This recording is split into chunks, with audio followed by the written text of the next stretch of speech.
Today we're talking about top sales techniques for entrepreneurs. I called the smartest person I know when it comes to sales. That's Kylie. And today she's helping me break down all the strategies that you need to know as an entrepreneur.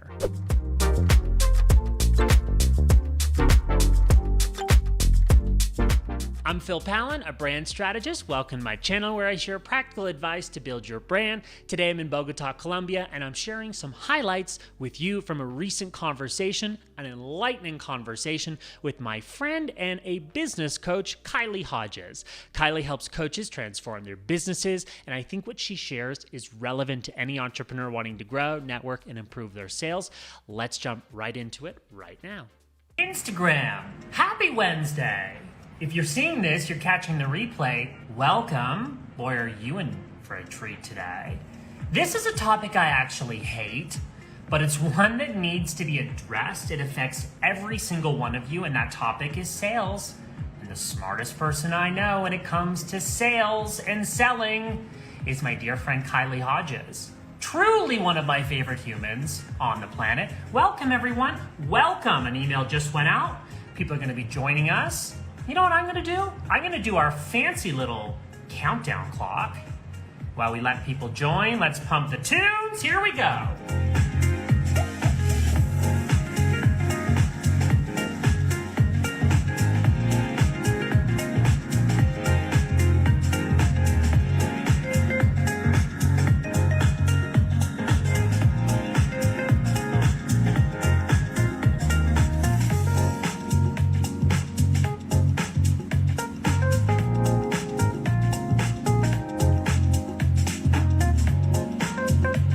Seconds, friends, and then we'll get going.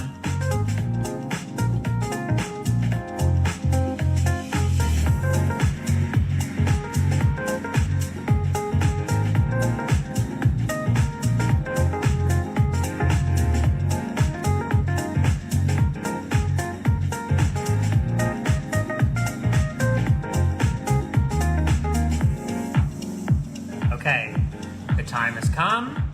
The time has come. My sweet, sweet friend, Kylie Hodges, truly one of my favorite humans in the world on this planet, is going to join us. If you're here live, then you've made a smart choice. If you're watching the replay, you've also made a smart choice. Selling is a part of every single one of your businesses and your brands, and it's why we're talking about it today. The smartest person I know on this Kylie, and I can bring her up here on stage.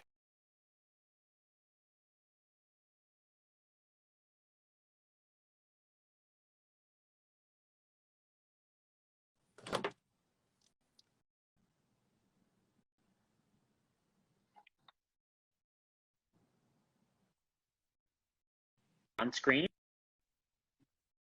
It's about to happen. Welcome, welcome, welcome, welcome, welcome, welcome. Can you see me? Can you hear me? Yes, you're a little frozen. Oh, now I see you and I can hear you. Okay, hello. Beautiful. You know, Kylie, I'm always battling with challenging Wi-Fi connections. This one today should be okay. It's better than what I had last week. We'll make do. I might be a bit fuzzy, but as long as you're not fuzzy and we can see and hear you, then I'm not going to complain, am I? Yeah, honestly, and seeing your face in frozen talking face is really fun for me. Oh, let's hope it gets better, because I do have a fast Wi-Fi connection, but if I need to reset it, I probably could, but let's just roll with it. Let's roll with it for a few minutes and see if it gets better. Yeah, I think we can roll with it. Okay, let's roll with it. I was just explaining to people about the million reasons why I like you. And if I had to choose one of the million reasons, I would choose the reason that you're extremely positive and you're extremely action-oriented. Fine, it's two reasons that I combined into one. Today, we're talking about sales. I just told everyone that this, I choose different topics each week and I have different experts come on, but today is one that you're not exempt from. There's not one person watching this live that isn't selling themselves in some way, shape, or form. Would you agree? Absolutely. Time where Instagram has become the way to make the everyday person develop their personal brand, that right there is something you're selling. You're selling your brand. So everybody, whether they know it or not, are selling.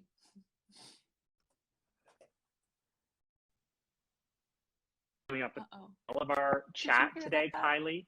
Yeah, I heard it. There's just a slight delay, probably because I'm in Colombia and you're in America. We have a slight delay, but we'll work with it. But yeah, I can hear and see you perfectly. Yeah. So as long as you can see and hear me, we just might great. have a little gap in between when we talk.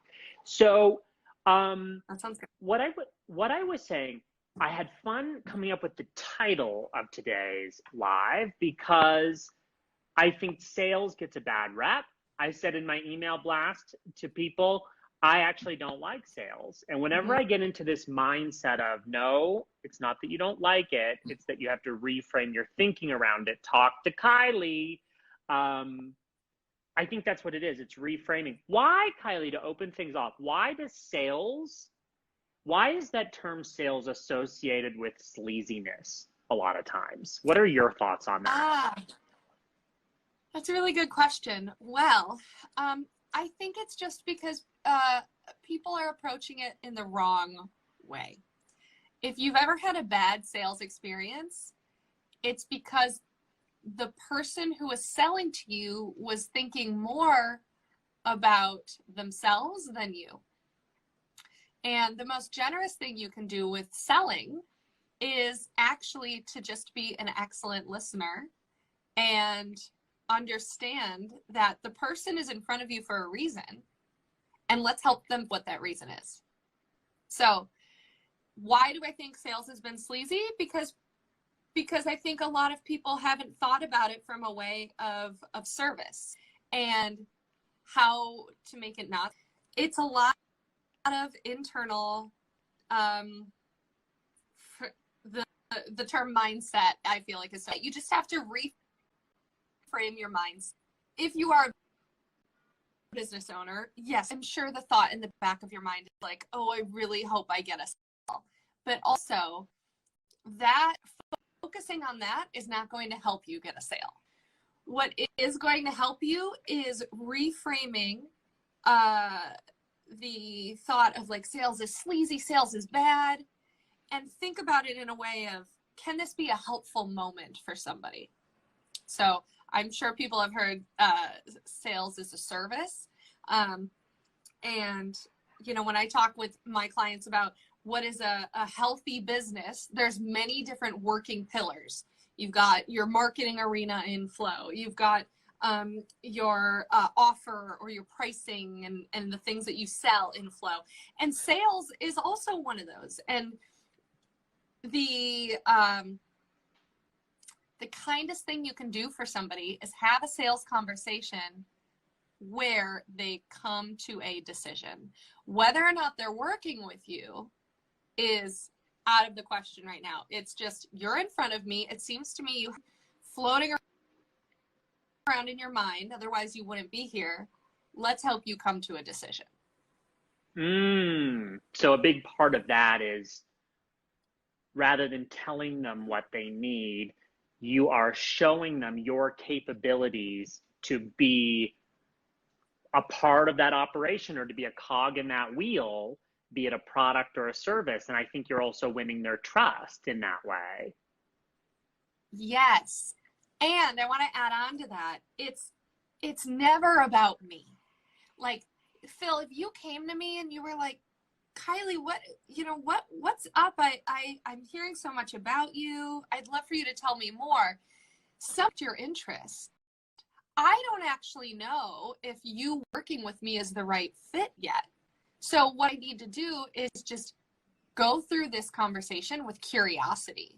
What is it that got you in front of me? Do you even have a problem? If so, and if you're aware of what your problem is, are you also aware of what you'd rather have? Let's establish that first.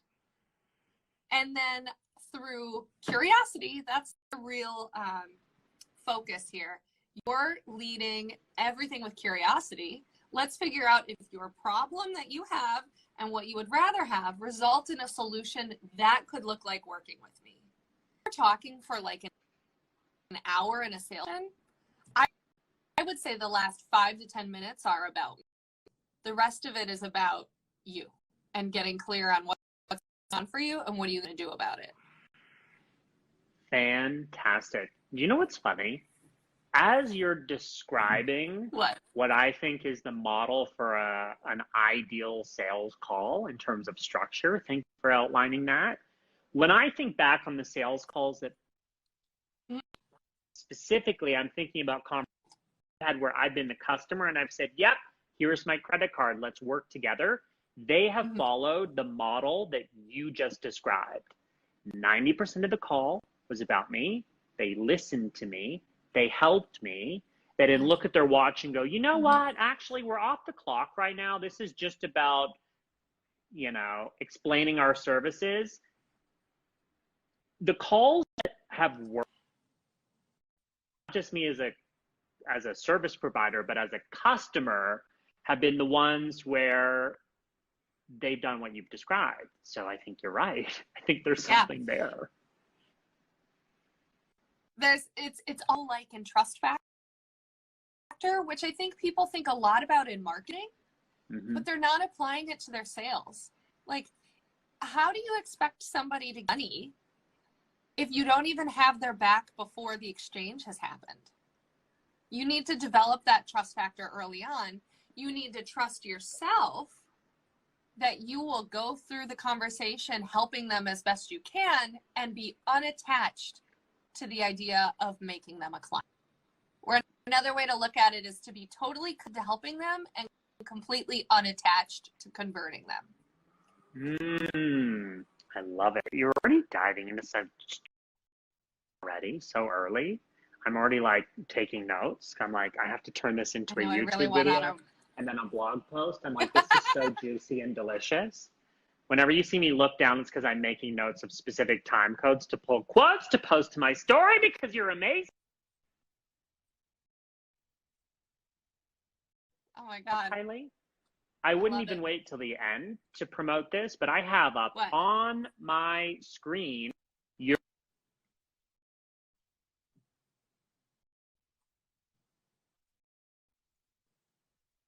letting people know the link is in my bio. It's called the Ultimate Roadmap to Up-Level Your Side Hustle to a Dream Business. In this freebie, there are 4 arenas that you outline. And I think, I know we're focusing, you love my enunciation, right? There's nothing quite like it. It cuts through the internet breakup. Oh yeah, good. You outlined 4 arenas, sales being one of them. I think we should could you just give an overview of what these arenas are, Kylie? And then people should go download that and you can look at this. You can look at this. If my connection's not great, you could look down in a way. Walk us through the arenas, Kylie, even just briefly. Yeah, absolutely. So there's 4 different arenas of a healthy functioning business. Marketing is one, sales, pricing and packaging, and self-management. I don't know why I should just have this up in front of me. But I'm going to give, how about I give people a little preview. Today we're talking about sales, which is a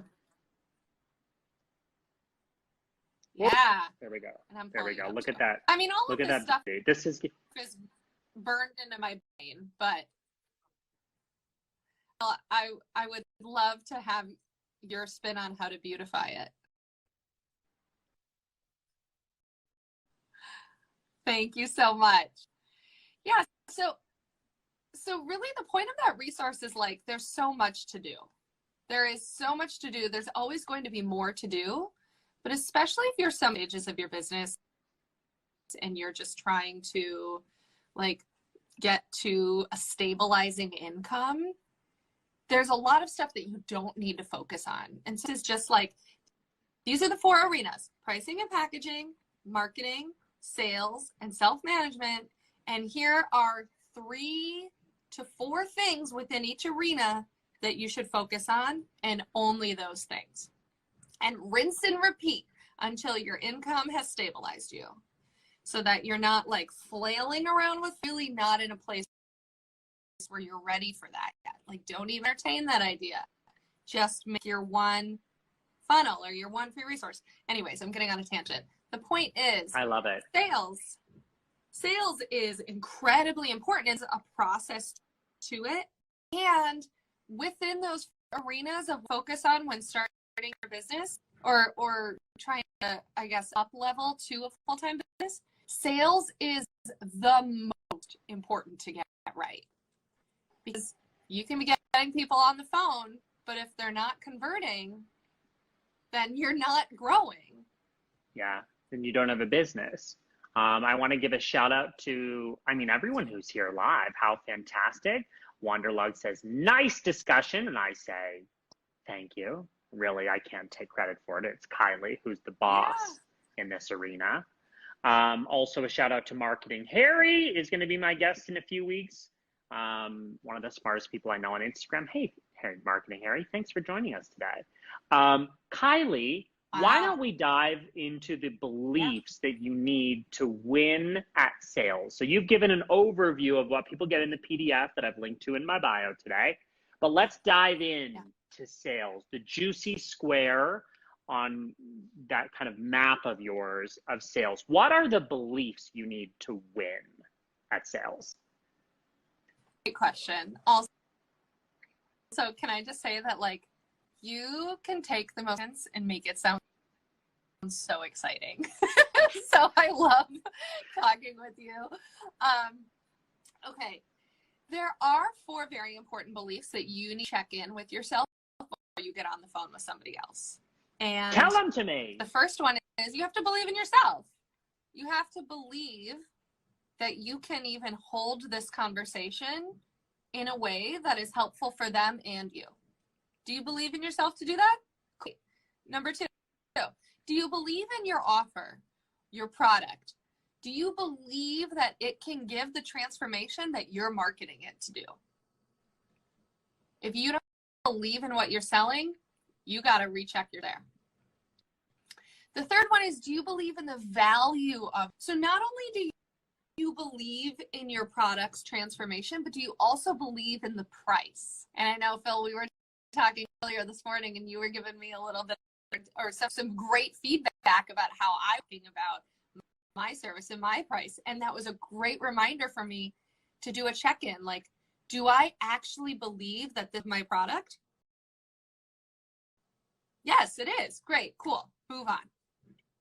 Step 4 is, I would argue, the most important belief. And it is, do you believe in the other person's potential? So if I'm on the phone with Phil and I believe in myself, I believe in what I'm selling, but I don't believe that the right solution for Phil is what I'm selling, it's going to show up. If I don't believe that Phil can commit himself to get the transformation that is promised through the product, then there's going to be a disconnect in that conversation. So that is why when I was talking earlier, being curious in the conversation, letting curiosity guide you is so important, because you need to use this as an opportunity to just get to the person on the phone and be curious. Like, Phil, what do you really want? You say you want more clients, but you actually don't sound bought into that idea yet. Asking that question is kind of my way of gauging, like, do I actually believe that Phil will commit to what it takes to utilize this product and get the promise of it? I hope I didn't complicate that too much. But basically, like, you need to really believe in the person. Yeah. You raise, I think, an important point that deserves even a little more attention, and that's the almost collaboration of a sale, whether you're selling a product or you're selling a service or you're selling a course. In order for me to be successful as a course creator, I need the person who's buying the course to do the course. And you wouldn't believe how many people Yes. buy courses and don't take them, which means I don't get a testimonial. It means I don't get someone experiencing what I worked really hard to create. So what I love you bringing that up, Kylie, is that you're reminding us it's not a transaction. It's actually a collaboration. And there needs to be a mutual understanding that I'm in this to help you. You're going to pay for it, but you need to be in it as well. And I love that you assess that up front. Yeah. Yeah. The reason that's on my list of beliefs is because I realized this haunts me. I lost it a while ago because I realized that I didn't believe in her. She didn't believe in herself. And because of that, I drank her Kool-Aid and didn't believe in her.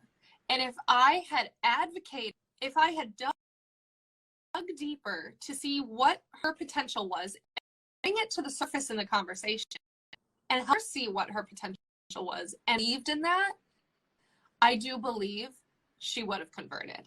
I think about that all the time. Like, what's going on for her now? Could I have served her better if I had really believed in her? Fantastic. And I think it haunts you, but it's a productive haunt because it's a really important lesson. It's an important lesson for you. I have those too, Kylie. I think we all have those haunts. Yeah. Productive haunts. I don't know that that's a phrase, but we just coined it. Things that you reflect on in, things that you reflect on in business where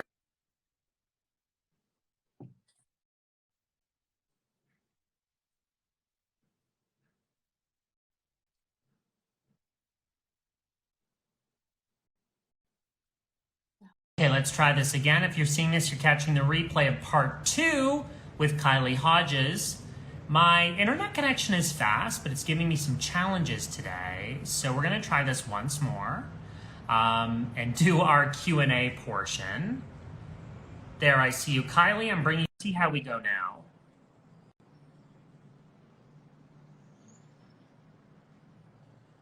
Let's just, okay. We're back. Hi. We're back. I actually see you way clearer. Yeah, me too. It's a much better connection. So while I was slightly frazzled and stressed that we got disconnected, I'm kind of enchanted that we have a much stronger connection now. Hi, cutie. Hi. So I'm going to just take my earbuds out because they're not even connected. You can hear and see me fine? Yeah, you look better than before. Well, you know what? If I can have a little glow up moment with you today, then I'm going to take it, honey. Take it. You're glowing up in more ways than one today, Phil. I love that. So Wanderlogged, I was just about to tell you to put your question about affiliate marketing in our little question box, and I'll put it up on screen, and that will turn this puppy into Q&A. For those of you who are just joining us, you may have been with us a second ago. Part 1. We have 2 parts. That wasn't planned, but we roll with the punches. Kylie is giving us insane value that is really a part of every single one of our businesses and brands, personal brands, selling a product, selling a service. Kylie, you are dropping the amazingness of sales here. So before we got disconnected, and I want to say we'll roll into questions here a second ago, but go ahead and put any sales related question that you have for us to discuss in the questions box. I'm going to just close the window. It's getting a little breezy. Kylie, let's pick up where we left off, and then I'll close the window. Reframing our thinking. You don't have to start in any particular place, but let's dive in deeper and reframing our thinking on sales being a negative thing. For people that are intimidated by this topic, where do you suggest we even start to do that reframing? I'm going to close the window. You talk. Okay, so first of all, I want everybody listening to take out a piece of paper and write down. Doing it. Right, good. Yeah, write down on your iPad, jot this down in notes on your phone. Write down selling is bad, and then an arrow selling is best. Okay, Because what I right? imagine is going on right now is a lot of people are thinking selling is bad, it's forcing, it's pushing, it's convincing. Selling is best. Yep. Oh, it's backwards, but you get the idea. Yeah, selling is bad, and then we're changing our thought to selling is best. Very good. Very good. So things that are best under the category of selling is best: being curious, being a good listener, asking a lot of questions, wondering how you can be of service to someone. And even if you are not selling even if you're not a service-based business, having this conversation is helpful for someone. And so I just want to give a quick example. Years ago, I had a sales conversation with somebody, and this was in my early days.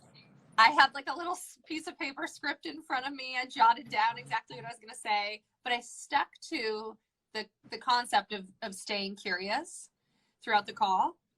And we concluded at the end of the call that this person wasn't going to convert to be my client. And so I saw that as a bad thing. The next day, I had an Amazon gift card with a thank you email in my inbox from that person thanking me for the conversation, because I gave them the clarity to make a decision about what was really going on for them and what were they going to do about it. Like, that conversation was a container for someone to get super duper clear on what is going on for them, what do they want, what is really the problem. Like, you think you have a problem, but like, let's unpack it. What is actually the problem? And then, great, what are you going to do about it? Just by helping her make that decision, she sent me a gift. Like, this person didn't become a client, but I got a thank you note and a gift. That And a good story to tell. mind. Yeah. It made me realize the power of a good sales conversation. So that example is showing that when you are staying curious, you can be of service to someone. And arguably the most powerful thing you can do for somebody is just have a sales conversation to help them get clear on what do they want and what are they going to do about it. And I see some questions coming in here, which is awesome. Breezy Paleo, I see you. We're going to get to your question. Wanderlog, if you're still here, go ahead and throw your affiliates question into the question box, and we'll turn this into a Q&A shortly. I think I'm so happy we have a better connection now. This is so much better. Yeah.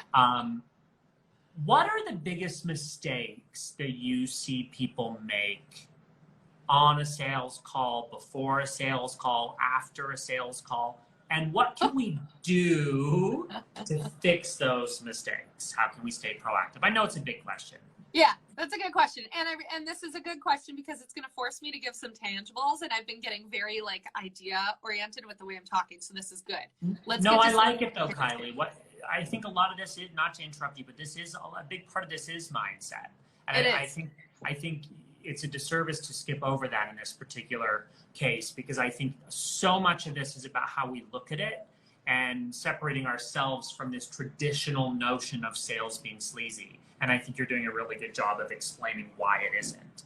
Okay, great. Thank you. I'll stop interrupting you. So before the sales conversation, a mistake that I'm seeing is not being clear, not detaching yourself from the outcome of the call. So seeing that you have a sales call on your calendar, you're probably going to get excited. And then your mind's going to go, oh my God, I hope I get a client. I hope they buy this product. And then if I get them, then I'll be closer to my goal. And you're putting all of this future dreaming on a specific outcome. So before you even get on the phone, detach yourself from the outcome. The next thing is when you're on the phone, when you're in conversation with somebody, shut up. Don't talk. This is also a note to myself as somebody who loves to talk. It is an extreme practice of self-control for me when I'm on a sales conversation to shut up and listen. The only time I'm talking is to ask a question to get the person to talk more. And the reason for that is what I've been going back to earlier about you need to help this person find clarity so that they can make an empowered decision at the end of the conversation. A sales conversation is not done unless a decision has been made. So if you're nearing, let's say you've been on the phone 30 minutes and you both have agreed that it's a 30-minute call, but no decision has been made and it's not appropriate yet for this person to make a decision, schedule another call. You would be doing them a disservice by ending the conversation there. Because now they're going to go off in the world and be like, okay, now I realize I have all these problems, but I don't really understand what I really want, how I'm going to go about it. Like the arc of the figuring out the problem and figuring out the solution and figuring out what you want to do about it has not been completed. And so it could send someone into a spiral. So the kindest thing you can do is commit to completing the sales conversation. Get them on your calendar again the next day and say, let's pick up where we left off tomorrow. It seems like we're at time and we've talked about a lot today. So to succinctly repeat that, the biggest mistake I'm seeing during sales conversations is too much talking. Just listen and ask questions and be curious. Then, there's so many more mistakes, but I'll just, I'll move on. After, commit to the follow-up. It pains me. I've heard of people saying like, well, it was a really good phone call and it ended where the person decided to not work with me right now. And then I'll ask the person I'm talking to, so did you schedule a follow-up in 3 months, 6 months? And they said, no. And I said, wait, but this person decided not right now, but not no. And you're just going to let them go off into the world willy-nilly and not follow up to see, if 3 months from now or 6 months from now, they're clearer on what they need. And if that's you, you're doing them a disservice by not offering them the opportunity to get what they want. I'm getting all worked up. I'm getting sweaty, Phil. I like it. But the point is commit to the follow-up. I wrote down another list here. I need to make a dedicated YouTube video that features you on how to do the perfect sales call. Beginning, middle, and end. I feel like you've given us that. Love that. So, and if there's one thing anybody takes away from this, it's the perfect sales call is, there's no specific outcome. There's no specific, like conversation, but what makes it perfect is putting the focus on them and being inquisitive and curious. And sometimes that means asking dumb questions, because a lot of times when humans talk, there's a lot of subtext and reading between the lines, and we make a lot of assumptions about each other. And so remove that from yourself. Play dumb. And also play the devil's advocate and just keep prodding and saying, okay, so it sounds like you said you're struggling with getting clients, but like, what does that actually mean? You know, it sounds so obvious. I'm struggling to get clients, but it could mean a lot of things for a lot of different people. Mm-hmm. Mm-hmm. Breezy says, I think follow-up is a balance of being present, but not overwhelming them with constant follow-ups. I agree with that. Do you want to speak to that, Kylie? Yeah, I love that comment. What I'm hearing in that comment is that you are trusting the person, that they are the best advocate for themselves and they know best for themselves. So yes, do not be overwhelming in the follow-up and be crystal clear with it. When you're wrapping up a sales call and it's agreed that they're not going to work with you and you agree that that is a good fit for them, then just say, okay, I think it would be good if we reconnect in blank months and just see how you're doing. How does that sound? And if they say that sounds good, then do that. Don't send them, if you tell them you're going to follow up in 6 months and then you send them an email in 2 months, even if it's in the nicest email in the world, they're going to be like, ooh, so pushy. What are they doing emailing me already? So yes, trust the person that they're on their own journey. They know themselves the best, and that they will commit to when you're going to follow up with them, and trust that you are giving them the best service that you can in the moment that they're engaging with you. I really like that. Perfect segue. Mm-hmm. Perfect segue. Literally, I have written down on my iPad, which you'll see backwards. Oh, wait, let me scroll up. Yeah. I wrote here, I want to explore the relationship, Kylie, between sales and service. And then we're going to explore the relationship between sales and networking. But let's start with service, since you just said it. And this is a helpful dialogue around reframing our thinking about sales. It's not sleazy. Sales is service. Yeah. Please elaborate.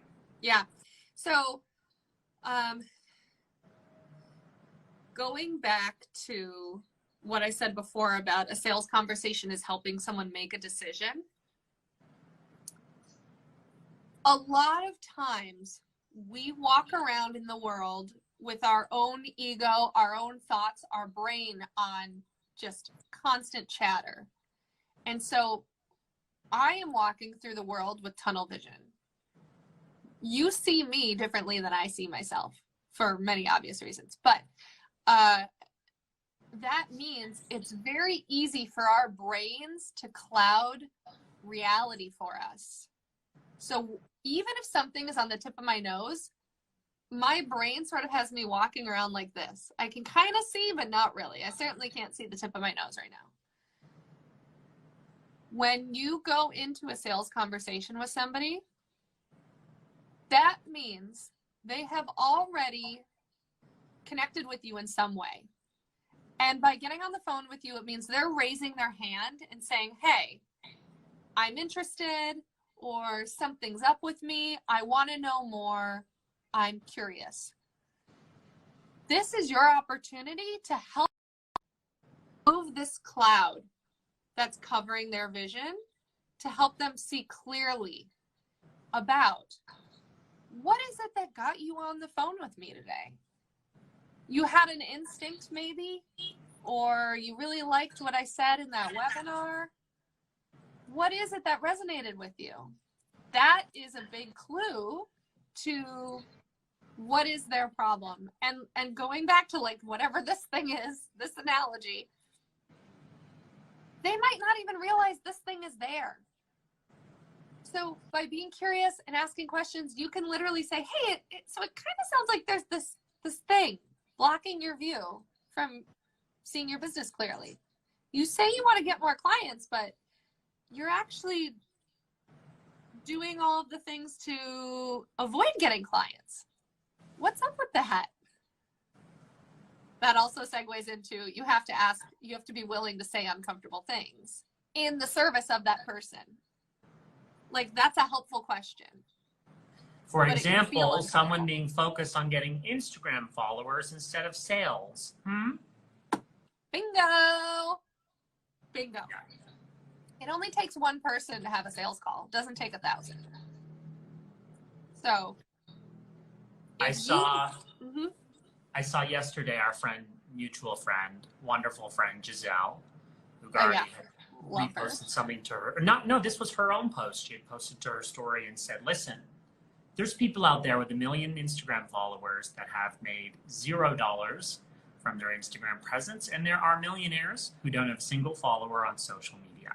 I think it's interesting to make sure that we make that distinction. You talked earlier, let's revisit it. In part 1, you talked about, what did you call it? I wrote it down. Stabilizing income. Oh, yeah. Stabilizing income. We were talking about new business owners, people launching new ventures, etc. Yeah. Can you explore that a bit, Kylie? This idea of stabilizing income and why sales matters more than Instagram followers? Yes, I love that. I would argue that all of us are walking around this earth with this thing stuck on our face, and this thing is Instagram followers are going to change my life. And that's not totally wrong, but in the sense that you are either starting a new business or you have something that's very part-time and you're trying to grow. Actually, even if it's full-time, you still need sales to function. You need income. How do you get income? Selling. So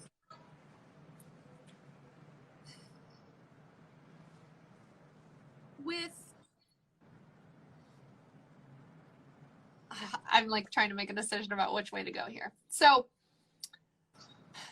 there are people in the world, like your example of Giselle was saying, there are people in the world who run a business and they don't even have Instagram. A good check-in right here would be, what am I on Instagram for? Like, what part of my business operations is Instagram? It's really easy to just do things for the sake of doing them because everyone else is doing them.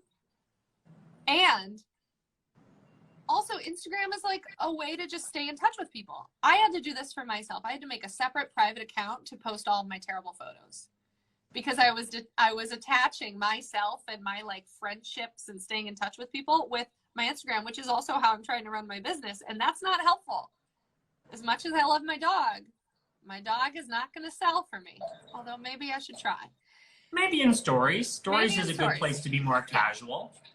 But for me, I knew that was a block for me to really be selling and marketing well. And so I'm getting a little off track, but the point of this is, if we have the 4 pillars of your business, right? Pricing and packaging, marketing, sales, and self-management, where does Instagram apply for you? For me, it's marketing. It's funneling people. If anything, it's building awareness. And then ideally, funneling people to get on my calendar, which is where it initiates. We're now moving into the arena of sales. So knowing what the purpose of Instagram is for can help me figure out how can it be in service of my sales initiatives, my sales goals, my sales pillars. If I just want to convert one person this whole month, I just need one sale. What do I need to do to talk to that singular person out there to get them on the phone with me? So when I start to think about Instagram as strictly a business tool and how it can be in service of funneling or activating my business, it's helpful for me to sort of calm down and quit thinking about the way everyone else is doing things and just stay focused on what matters to me and how can I make this the most impactful use of this platform. Beautiful. This feels like the right next place to go. We're turning this puppy into a Q&A. We're exploring, for the last 2 minutes, we've been exploring the relationship of sales with different things. So we've talked just now about the relationship between sales and service. Yep. Kylie, you've, in using Instagram as an example, have started to explore the relationship between sales and marketing. In fact, it was a question from Breezy Paleo. I'm saying it out loud for those of you watching the replay. You can't see what's on screen, but now we've got a question. So, Kylie, any thoughts or seeds that you want to plant with us? Next, we'll talk about networking, but right now we'll continue to talk about marketing. Are there any other seeds you'd like to plant as we explore this relationship? You gave Instagram as an example, which is awesome. Yeah, Instagram is a tool for your marketing. I love this question because marketing and sales really are intertwined. You know, they like are tag teaming all the time. Marketing is the way you call people in. It is the way you help a sea of people who are hearing your message raise their hand and say, hey, I resonate with that. I think I'm your target audience. And the way you do that is by your branding, your positioning, your marketing language, the way you show up and the way you talk to your audience is the way that they connect with you. And the moment where someone follows you or DMs you or even takes the time to read your post or like your post, they're raising their hand and saying, I resonate with this in some way. I am at least 1% your target audience. I like this. What do you mean you like it? Well, something about it does something for me internally. So that must mean in a way it resonates, they can relate. So,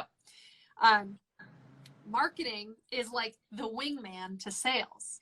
Marketing's like, hey, yo, we've got this, we've figured out our brand voice, and we're going to make marketing language in the form of a really juicy and concise Instagram bio that says exactly how you work with people. We're going to have language on our website that calls in the people who we want to work with and how we transform them. Marketing also looks like creating value, sharing content that is valuable for people to help them learn something that would allow them to be your customer. This is getting a little bit in the weeds, but basically like you're helping people qualify themselves to be your customer through marketing. But essentially it's getting people out in the world to raise their hand and say, hey, I identify with this. The purpose of that is to warm them up and get them to take action. Once they take action, you're getting closer and closer to a sales conversation. Taking action can look like getting on your newsletter. It can look like following you. Any sort of nurture sequence that you have set up. Maybe it's RSVPing to this live. Like they're now connected to you in some way and they're going to receive notifications from you. So this is now an opportunity to sell. Marketing brings the people to the sales side of things so that now that they're in front of you and they've raised their hand and said, hey, I identify with this. Now you can say, wow, cool. So let's talk about, what about this resonates with you? Why did you like this? What else is going on with you? And there you go, sales conversation.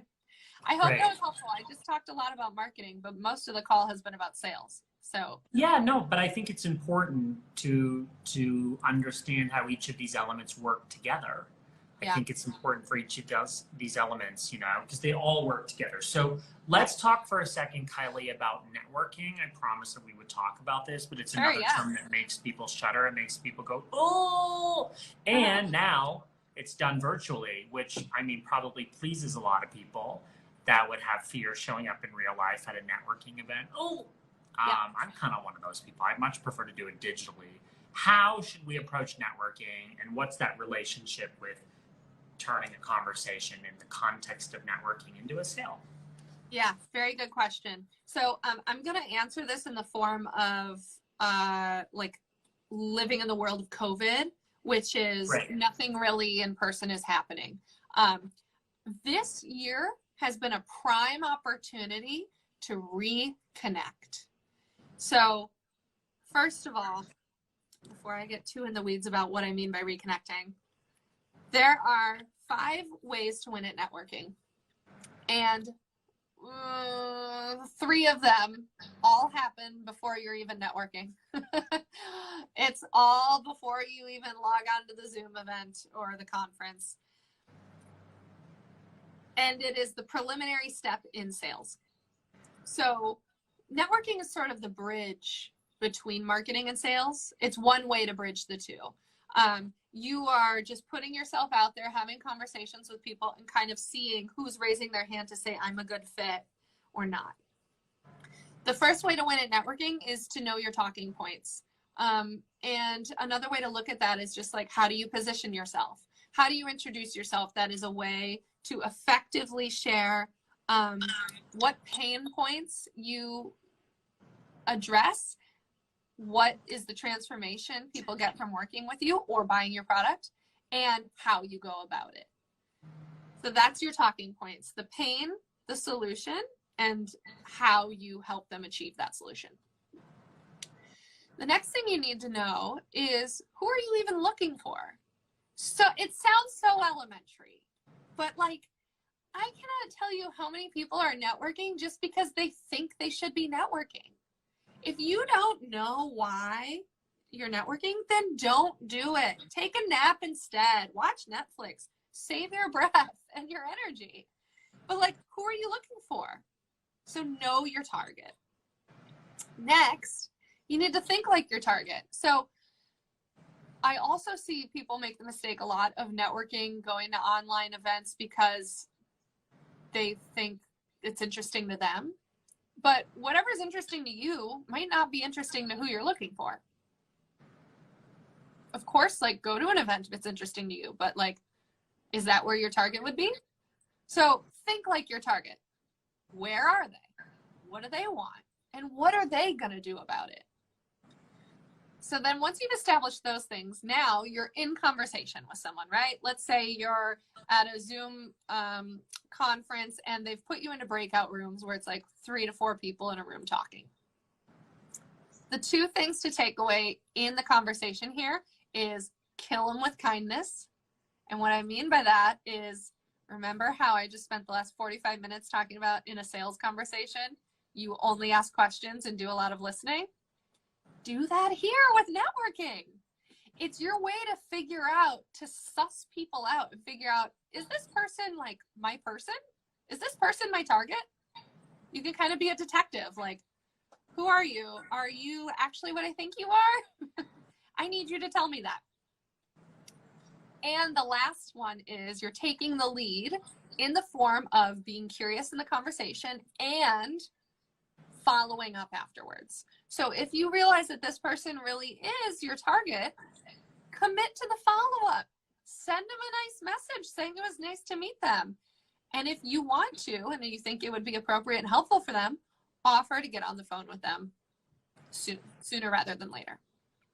So networking is like the way to take an interactive moment and utilize the marketing language that you've created to connect with people and usher them into a sales conversation if it seems like a good fit. Fantastic. I'm going to make these 2 lives that we've created today. We intended only 1, but we get a 2-for-1 deal today. A bonus. Thank you, Internet. I'm going to make these lives required reading, required viewing, because you've given us so many tangible takeaways. Oh, good. For people that are live with us, part 1 has already been archived. In part 1, Kylie talks a lot about beliefs. We introduced this idea of sales and why it's not sleazy. And then in part 2, we've explored the relationship between sales and service, sales and marketing, sales and networking. Yeah. And so you've given people an amazing overview look, including some tangibles, on how these different departments of business interact with one another. And you've reminded us that nothing, and particularly Instagram followers, nothing is more important than making a sale. You can't have a business. Right. If I don't have a business, if people aren't buying my stuff, products, services, courses, etc., houses, in my case, I own a rental property, so people are buying time in my house. If I'm not selling that, I can't afford to be here. I can't afford to stay in this apartment. I can't afford to have this conversation with you.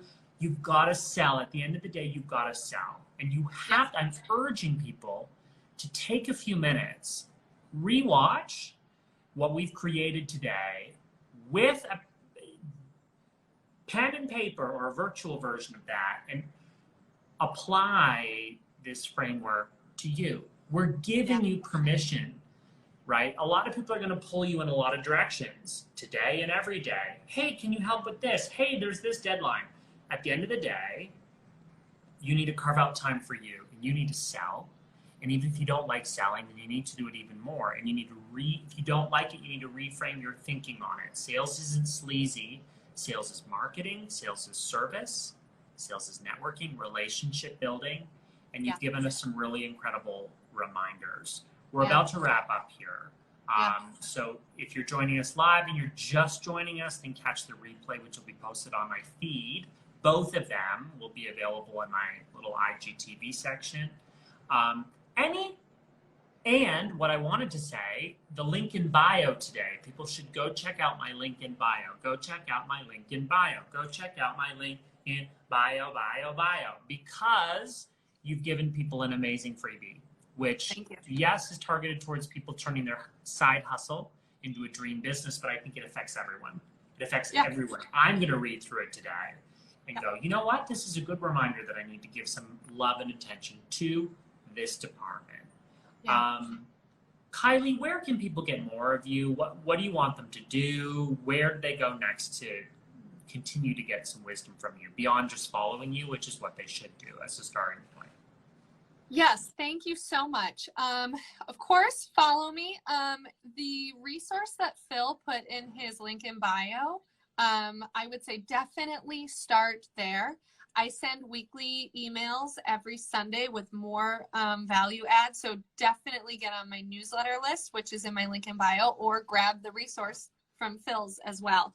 And, you know, if there's one thing people take away from this, it's the minute sales is feeling sleazy for you, ask yourself, am I making this about me or am I making this about them? Because the minute you make it about you, it is going to get sleazy because it's no longer about helping the person you're talking to. So anyway, yes, please give me a follow, but also DM me if you have any questions. I go nuts talking about sales, so I'm clearly excited about it and would be happy to chat more. Amazing. Thank you so much for this amazing conversation. Again, the replay will be available on my Instagram. Yeah, you're amazing. This has been awesome. Thank you. Thank you so much, Phil. This was so fun. And I'd love any excuse to have conversations with you. I was going to say same. I'm obsessed with you. You're so good at branding. I just think you're such a wisdom. You're such you're the king of content, as I would say. You really know about so that, much. But I appreciate it. Yeah. I'll take it. Okay. I'll take it. So thank you so much, Kylie. Have a wonderful, productive, fruitful day of sales. Thank you. I'm going to do the same. Go sell and serve. Yay! Thank you, everyone, for joining us. This has been awesome, and I'll archive this in just a moment. Awesome. See you later. Bye. Bye. So many good tips in that chat with Kylie. I appreciate you, Kylie, for taking the time out of your busy schedule to talk all things sales, and it was fun sharing these highlights right here. Follow Kylie on Instagram at Kylie Hodges. And while you're over there, I'm at Phil Pallen. If we haven't connected on Instagram yet, both linked below. And I've got a new freebie that you might like, my business branding checklist, great for new entrepreneurs and business owners to get all of your branded assets in order. If you've got any other lingering questions, comment below. Let's keep the conversation going on down there. I respond to those personally. And if you enjoyed this video, give it a like. That helps other people discover these videos, which we work hard to create for you. And subscribe for more of my videos on branding, positioning, building, and promoting your brands. Next, I'm sharing a few videos I think you'll be interested in. I'm Phil Pallen. Thanks for watching, and those videos are coming up next.